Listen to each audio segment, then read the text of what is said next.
নমস্কার, আশা করি আপনারা সবাই ভালো আছেন।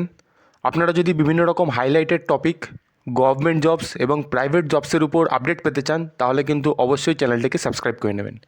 তা বেশি দেরি না করে কাজের কথায় আসি। আজকে যে আপডেটটা নিয়ে এসেছি সেটা হচ্ছে ইন্ডিয়ান ওভারসিজ ব্যাংকের তরফ থেকে ইন্ডিয়ান ওভারসিজ ব্যাংকে একটা নোটিশ পাবলিশ করেছে।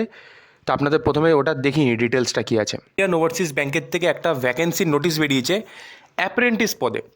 আমি এর স্যালারি কত দেবে সেটাও বলে দেবো।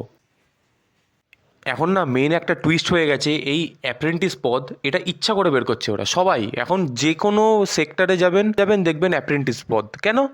বেনিফিট তো ওদের।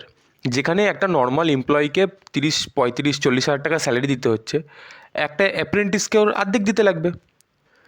বেনিফিট কার? ওদের। এবার 1 বছর অবধি অ্যাপ্রেন্টিস রাখবে, সেই 1 বছর যে স্যালারিটা ওদের দিতে লাগছে না, এটা তো ওদের সেভিংস হচ্ছে। এরপরে কী করে? এরপরে এই অ্যাপ্রেন্টিসদেরই আবার কিন্তু পার্মানেন্ট করে নেয়। তো এখানে আলটিমেটলি কোম্পানিদেরই সব দিক থেকে বেনিফিট। 1 বছর অবধি কম স্যালারিতেও রেখে নিল, পরে গিয়ে পার্মানেন্ট করে নিল, এক্সপিরিয়েন্সও হয়ে গেল, কিছু শেখাতেও লাগলো না। মানে সব দিক থেকে কোম্পানিরই বেনিফিট হচ্ছে।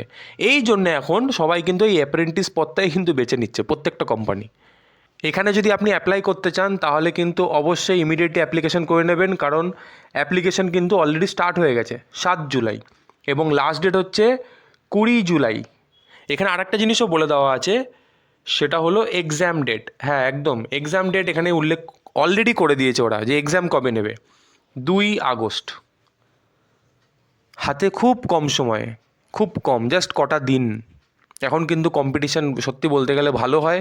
তো অবশ্যই কিন্তু নিজের স্টাডি ভালো রাখবেন। অবশ্যই ব্যাংকের জন্য যারা অ্যাপ্লিকেশন করবে তাদের স্টাডি অবশ্যই ভালোই থাকবে, তাও আরেকটু ভালো করতে আমি সেটা বলছি। তো লাস্ট ডেট কবে? 20 জুলাই। আমি ডেসক্রিপশানে লিঙ্ক দিয়ে দেবো, যাতে কারো কষ্ট করে খুঁজতে না হয়। জাস্ট ক্লিক, অ্যাপ্লাই করে দেবেন ডাইরেক্ট। লাস্ট ডেট তো বলে দিলাম যে লাস্ট ডেট কবে। এবার মেন যেটা জিনিস সেটা হচ্ছে কোয়ালিফিকেশান কি, এজ লিমিট। এখানে কোয়ালিফিকেশান অবশ্যই ব্যাংকের জন্য যেহেতু অ্যাপ্লিকেশান হচ্ছে, আপনাকে কিন্তু গ্র্যাজুয়েশন অবশ্যই থাকতে হবে। এজ লিমিট হচ্ছে 20 থেকে 28। এবং যারা কোনো ক্যাটাগরির থেকে বিলং করছেন তারা কিন্তু অবশ্যই বয়সে ছাড় পাবেন। কোথাও 5 বছর, কোথাও 3 বছর, যেরকম যা ক্যাটাগরি থাকে সেই হিসাবে আপনারা বয়সে ছাড় পেয়ে যাবেন। আগস্ট মাসে যে এক্সামটা আপনাকে দিতে হবে সেইটার ডিটেলস এখানে বলে দিচ্ছি আমি। আপনাকে কী কী সাবজেক্টের উপর এক্সাম দিতে হবে। 25 নম্বরের থাকবে হচ্ছে জিকে, 25 নম্বরের ইংলিশ, 25 নম্বরের অঙ্ক এবং 25 নম্বরের কম্পিউটার। একটা, দুটো, তিনটে, চারটে, এই চারটে জিনিসের উপর আপনাকে এক্সাম দিতে লাগবে। এরপরে চাকরি পাওয়ার পর তাহলে স্টাইপেন্ড কত দেবে, স্যালারি কত দেবে?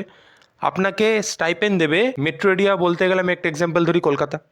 যদি কলকাতার মধ্যে আপনার ডিউটি পড়ে তাহলে আপনাকে 15,500 টাকা দেবে। যদি উরবান এরিয়ায় পড়ে, কোনো মিউনিসিপ্যালিটি এরিয়া, কোনো একটু মানে মেট্রো এরিয়া না কিন্তু একটু উন্নততম জায়গা, সেখানে আপনাকে দেবে 14,500। এবং যদি আপনার একটু গ্রাম্য এরিয়ায় পড়ে তাহলে আপনাকে 14,000 টাকা মতো স্যালারি দেবে। এখানে আরেকটা জিনিস বলা আছে, সেটা হলো গ্র্যাজুয়েশন। আপনাকে কিন্তু অবশ্যই 31/7/2026 এর মধ্যে গ্র্যাজুয়েশন কমপ্লিট করা থাকতে হবে। ব্যাংকের লোকরা বিশাল ডাকাতি করে, ওর জন্য আমি অ্যাপ্লিকেশান ফি এদের কোনোভাবেই বলতে চাই না, কিন্তু আপনারা অ্যাপ্লিকেশান করবেন আপনাদের তো অবশ্যই জানাতেই হয়। তা অ্যাপ্লিকেশান ফি এখানে জেনারেলদের জন্যে দেখে নিন কত লেখা, 944 টাকা। এরপরে ওবিসিও সেম 944, SC/ST 236 টাকা। অনলাইন মোডে আপনাকে পে করতে হবে। এরপরে আরও যদি কিছু ওরা অ্যাড করে সেটা আমি জানি না। ডাকাতি একদম যাকে বলে দিন দহাড়ে, এত টাকা ব্যাংকে, এত টাকা চার্জ করে পরীক্ষার নামে। যাই হোক, আজকে এইটুকুনি আপডেট ছিল, আমি দিয়ে দিলাম। তা লাস্ট ডেট অলরেডি মেনশান করে দিয়েছি আমি, 20 জুলাই। এর মধ্যে আবেদন করে নেবেন যারা যারা আবেদন করতে চান। তো আজকের জন্য এইটুকুনি আপডেট ছিল, দেখা হবে নেক্সট কোনো আপডেট নিয়ে।